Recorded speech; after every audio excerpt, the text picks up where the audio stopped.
The Ukrainian armed forces have liberated 7 settlements near Pokrovsk. The Russian offensive has stalled. Personnel and a drone warehouse are headed to Kobzon's concert. How Ukrainian aviation turned the occupiers' facilities to dust. Meanwhile, Estonia is deploying fighter jets capable of carrying nuclear warheads. Who will strike first? We'll talk about this right now in the Disassembly Project. I am Alexander the Reverend. Meet our guest.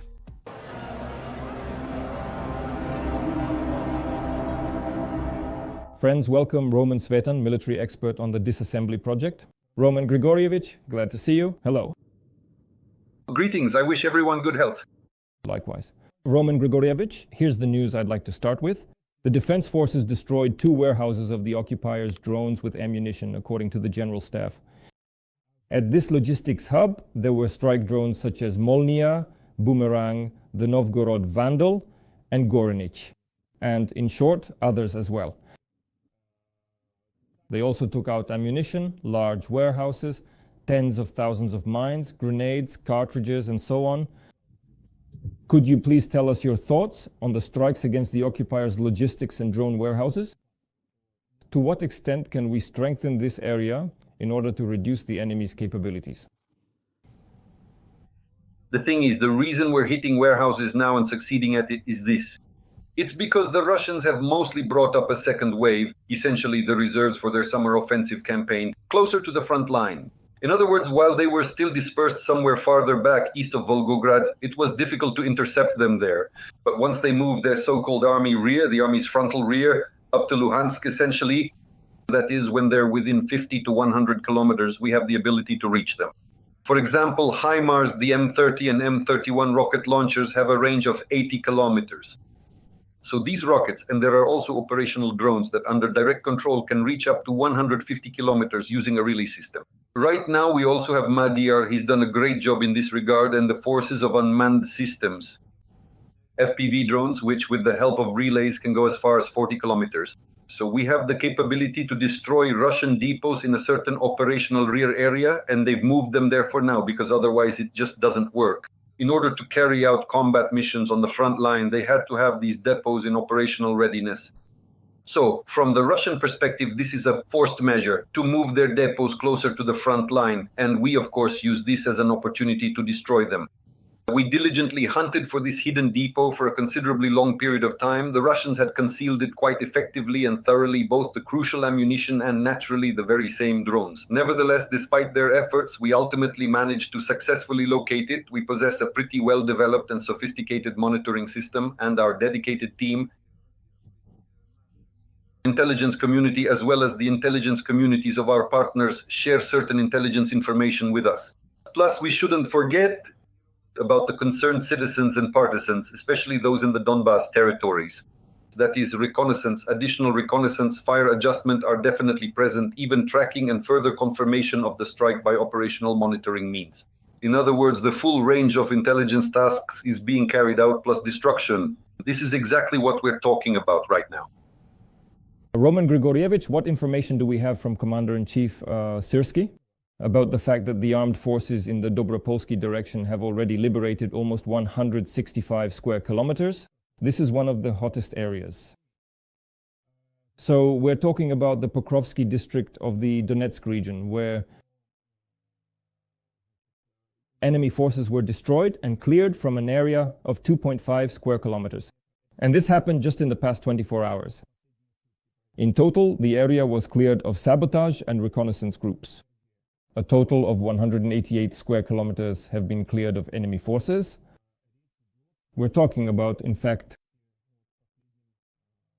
the last few months of Russian offensive operations. They were driven out of the positions they had occupied, as far as I understand, and control was restored over 7 settlements. So far, 9 have been cleared of sabotage and reconnaissance groups. Of course, unfortunately, the Russians completely destroyed the settlements, but still, can we talk about some kind of, well, at least an operational shift in initiative? Well, in order to talk about an operational turning point, we need to understand whether there was an operational breakthrough. This isn't quite an operational breakthrough. That is, these are more tactical actions by the Russians, which were These were carried out by infiltration towards Dobropilia, but then were contained by our forces, and now a real clearing operation is underway. At this stage, these are mostly issues being resolved at the tactical level. There seems to be some positive news here as well.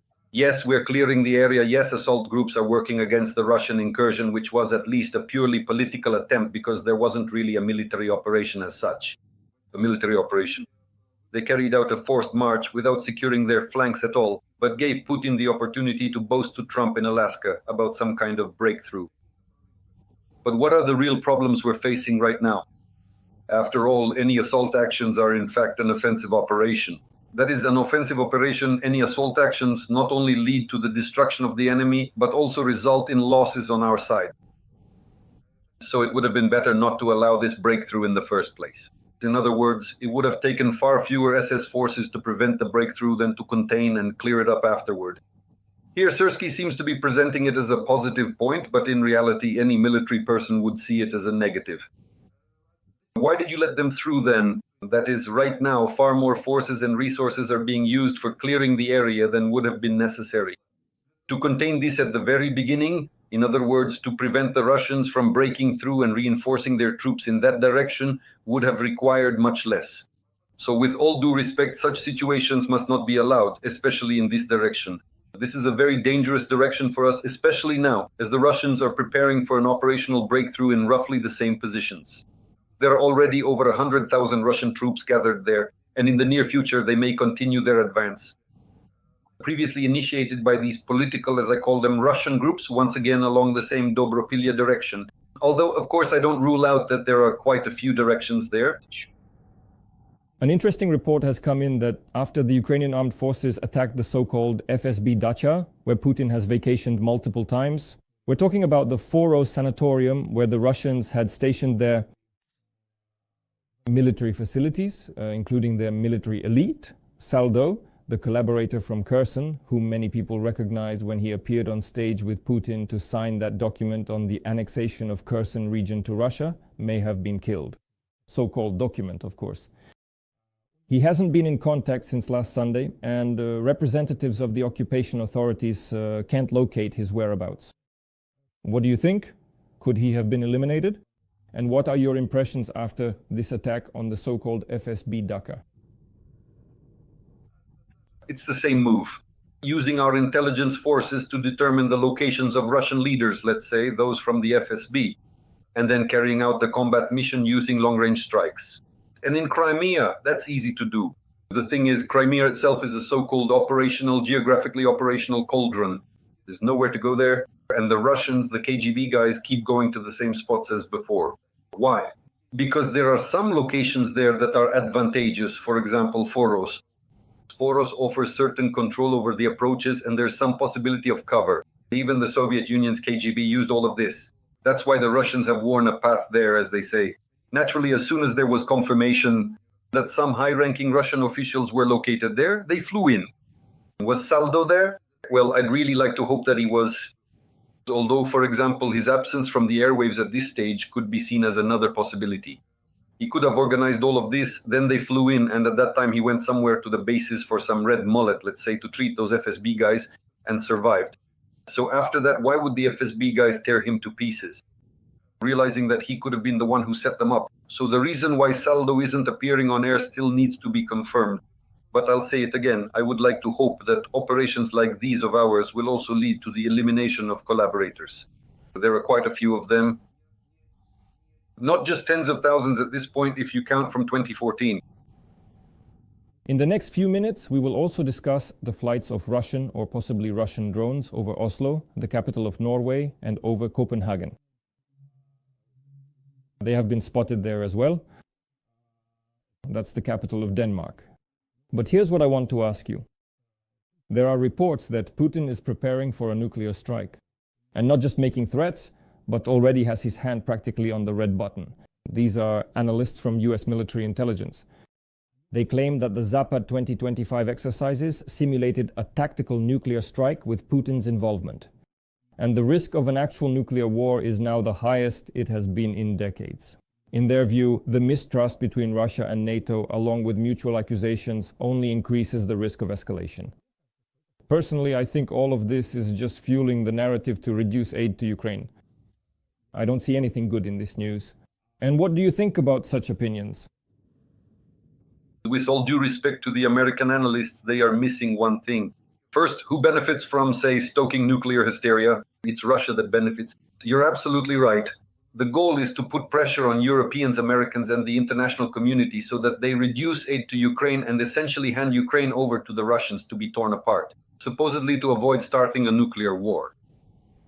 Believe me, if the Russians could carry out a tactical nuclear strike, regardless of whether they could, let's say if they wanted to and were not afraid of retaliation, they would have already done it.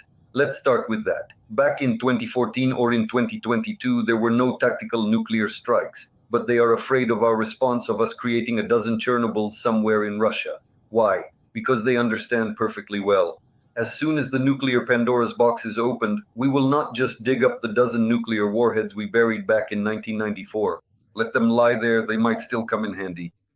But with drones, we could take out a dozen Russian nuclear power plants located in the European part of the Russian Federation, even the Kursk nuclear power plant in Kurchatov, just 80 kilometers away by air. Believe me, hundreds of drones would immediately swarm there, and that Kursk nuclear power plant would become a second Chernobyl. By the way, the Kursk nuclear power plant and the Chernobyl nuclear power plant are like twin sisters, or you could say twin brothers. There are 4 reactors there and 4 reactors here, the exact same type of reactors, and with the same weapons-grade plutonium. And the half-life of weapons-grade plutonium is 24,000 years. Uranium-235, 238, 700 million years, and 4.5 billion years. Just imagine what would happen if there were 10 Chernobyls on Russian territory. They know this perfectly well. So it's this kind of response from us that keeps the Russians from pressing the red button. I'll say even more. They've already taped it up with duct tape 300 times so that, God forbid, no one gets in there. So let me repeat once again. With all due respect to American analysts, this is something that needs to be taken into account, specifically the opposite reaction, which they definitely do not want. I suggest we briefly return to Crimea again, because there is confirmation from the General Staff that 2 line production dispatch stations and 2 aircraft of the Russian aggressor were indeed hit.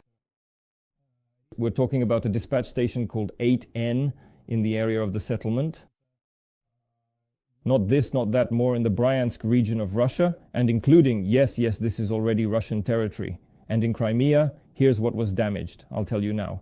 So, the Kacha military airfield was damaged, and among other things, there were 2 Russian B-12 Chaika amphibious aircraft.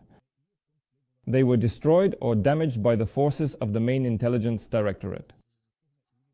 Please tell me, Roman Grigorievich, I know that the topic of Crimea often inspires hope and raises the question, why don't we strike more? Please evaluate this special operation now that we have such confirmation from the General Staff. The Russians have 3 Achilles heels. Moscow, it's not drones that should be used to hit Moscow, but fighters. The oil sector, Russia's oil and gas industry. That's why strikes, for example, on the same Netopovichi oil pumping station, which is in Unecha, are significant. This is a transport corridor of the Druzhba oil pipeline through which light petroleum products are pumped in parallel. In other words, there are several pipelines running there. Now, Netopovichi, the LPDS, the Linear Production Dispatch Station 8M, 8N, is located next to the LPDS of the Druzhba oil pipeline in Unecha. This is the Bryansk region. It's about 50 kilometers to them. Why they haven't struck the LPDS in Unecha is still an open question. They struck Netopovichi, which pumps diesel and is nearby, but right next to Netopovichi in Unecha, which pumps oil to Belarus and Hungary, they didn't strike. That's a big question. Why? But that's a question for our generals and politicians who don't allow strikes on the Druzhba oil pipeline, even though they destroy the nearby LPDS-8. That's just another example.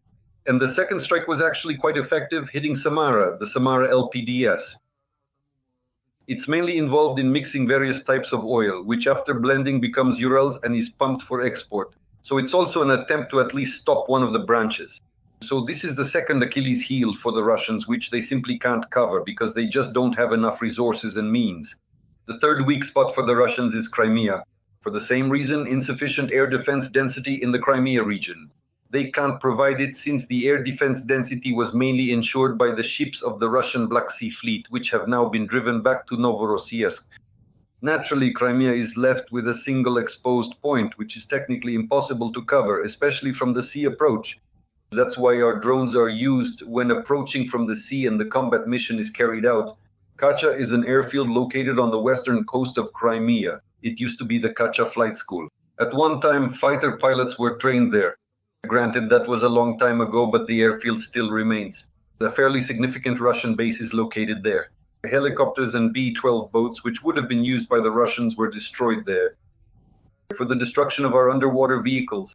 In other words, this is basically the same operation that our authorities are now hyping up with announcements, though it would have been better if they had accomplished the task first before making announcements. But these B-12AS could have been used precisely against such operations, since they are equipped with certain sonar equipment, and in fact, were originally designed to counter underwater strike systems. That's why I believe a major attack will be carried out in the Crimean direction in the near future. Moreover, both underwater surface and aerial drones are being used, which indicates that they are targeting precisely those same B-12s and have been working for the past 1 month and a half on the radar systems of the Russian Federation's radio technical troops. We hear almost every day that the main intelligence directorate, the security service, special operations forces, and unmanned systems forces, as well as the Navy, are working directly on the enemy's radars and air defense systems, specifically targeting anti-aircraft missile complexes. This is preparation for a serious airstrike, whether missile-based or involving aircraft directly. And after the B-12S, it's clear that most likely in the near future, underwater drones like the Toloka will be deployed. We'll see, but for now, all indications point to this. Every voice matters. Join our community, support independent journalism and help us bring you the truth from Ukraine. Become a member of Ukraine Today. Join us now. Roman Grigorievich, I can't help but discuss with you Putin's statement that was made a day ago at the Security Council. He said that if NATO continues to pose further threats to Russia, Russia may use military technical means. In fact, he repeated almost word for word what he calls war and how he essentially led up to the start of the full-scale war in Ukraine. So, is Putin and the Kremlin regime actually capable of going to war right now against the countries of the European Union, or is this still just scare tactics? The thing is, he can't handle a second ground front. At this stage, it's already clear. The Russians are not coping on the Eastern Front. Yes, there is pressure. Yes, a second wave of resources and reserves has arrived, but it's not enough to achieve operational and tactical breakthroughs almost anywhere. There is a danger in some directions, but this shortcoming is already apparent. Why did they withdraw troops from the Sumy direction, for example, and redeploy them to the Eastern Front? Some forces were also pulled from the Kherson direction, even though they're still trying to cluster around Oleshki on the left bank. But that's not enough for a serious crossing operation. In other words, practically all Russian troops have been concentrated on the Eastern Front, and they simply do not have the technical capability at this stage to open, or rather, to open a second front somewhere else. All the more so, that's why they basically left Syria as well, without even getting heavily involved in fighting, and abandoned Armenia, meaning Nagorno-Karabakh, which was then taken back under Azerbaijani control. So all of this just shows that the Russians are currently unable to open a second ground front. Until they stop the fighting, withdraw their 500,000-strong army, and redeploy it somewhere else, this simply won't happen. But with their aerial strike capabilities, they can exert quite serious pressure on NATO countries, starting with drones, missiles, both cruise and ballistic, as well as aviation. And the Russian Navy hasn't been involved in our war. Well, yes, the Black Sea Fleet is involved, but for the most part, it has been contained within the Black Sea. It's a small fleet, and it was supported by, for example, the Caspian Flotilla, but in reality, for instance, the Baltic Fleet, the Northern Fleet, and the Pacific Fleet could be involved in serious provocations against NATO countries. And it's not just European countries either.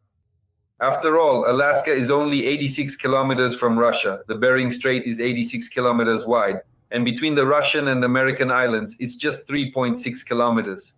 So essentially, there are ways to reach them, mainly with long-range means, mostly by air. So their only option is by air. And in fact, it's already being used. We can see this clearly. Drones entering Poland, drones entering Romania, and now drones are entering the Scandinavian countries. A helicopter even entered Estonian airspace. That is, MiG-31s have entered the Baltic states, including Poland, as well as the Il-20. So this has already started. There's nothing left to wait for. The air intervention at least has already begun. This is all called reconnaissance by combat. What are the Russians doing right now? With these kinds of provocations, they are determining NATO countries' response algorithms to aerial threats. After the analysts have mapped everything out, they will be given recommendations. And after that, serious air attacks could begin without any ground operations. In other words, this could happen with almost a 100% guarantee. So, Russian drones over Copenhagen and Oslo, this wasn't just a provocation, I want to clarify with you. It was actually a way to gather information about the situation, specifically regarding military sites, right? In other words, to further create a map for military operations, correct? Exactly. The best option is reconnaissance by combat in order to identify the enemy's firing positions, their ability to counteract, and their counteraction algorithms. That's why all these provocations aren't just random. Of course, they're also used in some informational or political context. But from a military standpoint, this is exactly what needs to be done before starting any military operations. So before any serious operations, what we're seeing now is that it looks like the Russians are preparing for major airstrikes. Roman Grigorievich, there's news that Estonia is ready to host British F-35s with nuclear capability after the airspace violations by helicopters, as you mentioned, and by Russian MiG-31s. Will British F-35s actually help Estonia? Or do you predict that Russian planes won't even fly that far and everything will really shift to drones? In that case, how will these MiGs help? Well, most likely there are actually two objectives being pursued here. The air defense component is being strengthened, at the very least. Why are they being redeployed specifically to Estonia? If they're based, say, somewhere in Norway, Sweden, or even Britain, the flight time can sometimes take dozens of minutes. And why did the Russians spend more than 10 minutes in Estonian airspace? Because by the time the F-35s arrived, having taken off from airfields in neighboring countries, they were carrying out a specific combat mission, including monitoring the countermeasures, which is exactly what we were just talking about, meaning they were reading the operational algorithm as such. If the F-35s had been stationed at Estonian airfields, meaning on combat duty, they would have had just a few minutes to take off. Moreover, the F-35s would have taken off even before entering Estonian airspace. In principle, it would have been possible to intercept and prevent the Russian MiG-31s from entering Estonian airspace at all by launching the F-35s directly from Estonian airfields. About Estonia. In addition to the fact that the Russians can continue to operate drones, they will also keep using aircraft and ships. We shouldn't forget about the Russian naval component. The Baltic, that is the Baltic Sea, the Baltic Fleet, which is based in the Kaliningrad region and in St. Petersburg, is actually quite effective. I'm not even talking about the Northern Fleet. If we just consider the Baltic Fleet, although the Northern Fleet can also operate against Norway and Denmark, and in fact quite effectively, that's why it's necessary to counter all of them at once. And the Estonians are doing the right thing. First, they're deploying F-35s with the capability to use nuclear weapons, although we also need to consider nuclear weapons. The thing is, without a nuclear shield and nuclear warheads stationed directly on their own territory, even if they belong to other countries, but with the ability to use them in a critical situation, as by the way, at least 5 European countries have done, there is a significant nuclear sharing program within NATO that allows participating countries to station nuclear weapons, primarily American ones, on their sovereign territory. Here are 5 such nations: Denmark, Belgium, Germany, Italy, and Turkey. They have deployed nuclear weapons on their territory under this nuclear sharing program, mainly B-61-12 bombs, which they can use in a critical situation. It's either Denmark or Norway or Belgium. You'd have to check exactly which. And now, in principle, Estonia could also receive British nuclear weapons along with the F-35s if there is such an internal agreement.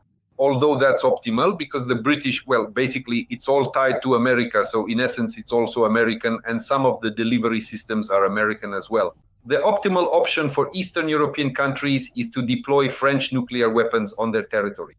That would mean a full production cycle, control and delivery systems included. Poland, for example, could now move in that direction. Now they're getting Rafales, which are basically the same as nuclear weapon delivery systems. We need to negotiate and deploy them on our own territory. That's what Ukraine should do. We can restore our nuclear status through a nuclear sharing program, but only after joining NATO. Why is joining NATO so important for us? To quickly restore our nuclear status through such a program. Turkey already has all of this, and now Poland, together with Estonia, could get it too. So essentially, we have this opportunity as well. And once we obtain nuclear warheads, believe me, no one will dare look at us the wrong way anymore. Well, yes, considering the current lack of prospects from the West, as seen in statements by Marco Rubio.